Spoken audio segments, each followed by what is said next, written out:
ভারতে বিরোধী দলীয় নেতা কে হবেন তা নিয়ে চলছে জল্পনা। রাহুলেই আস্থা রাখতে চান কংগ্রেস নেতারা। তবে মাঠ পর্যায়ে সফল সংগঠক রাহুল সংসদে বিরোধী নেতা হিসেবে কতটা যোগ্যতা নিয়ে উঠেছে প্রশ্ন। 2019 সালের লোকসভা নির্বাচনে ভরাডুবি দেখেছে কংগ্রেস। তবে গেলবারের চেয়ে এবার ঝুলিতে যুক্ত হয়েছে 47টি অতিরিক্ত আসন। কংগ্রেসের এই ঘুরে দাঁড়ানোর কৃতিত্ব রাহুলের বলেই মনে করেন সংশ্লিষ্টরা।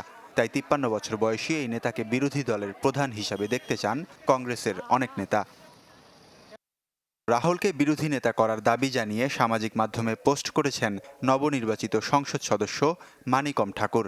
একই সুর আরেক নেতা কার্তি চিদাম্বরম ও রাজ্যসভার সদস্য বিবেক টাংখাউর। শুধু কংগ্রেসের নেতারাই নন, বরং ইন্ডিয়া জোটের গুরুত্বপূর্ণ শরিক শিবসেনার সংসদ সদস্য সঞ্জয় রাউতও রাহুলকে দেখতে চান বিরোধী দলীয় নেতার ভূমিকায়।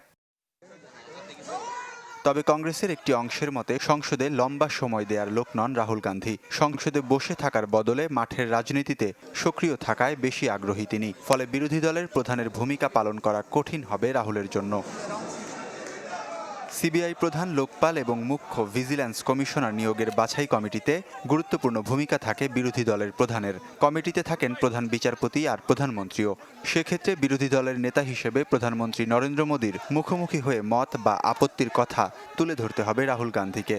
বিরোধী দলনেতা হিসেবে জায়গা পেতে লোকসভার মোট আসনের 10% থাকতে হয় নিজেদের দখলে, যে কারণে গেল দুবার জায়গা করে নিতে পারেনি কংগ্রেস। ফলে 2014-তে মল্লিকার্জুন এবং 19-এ বিরোধী দল নেতা ছিলেন অধীর চৌধুরী। এবারের নির্বাচনে হেরে গেছেন অধীর।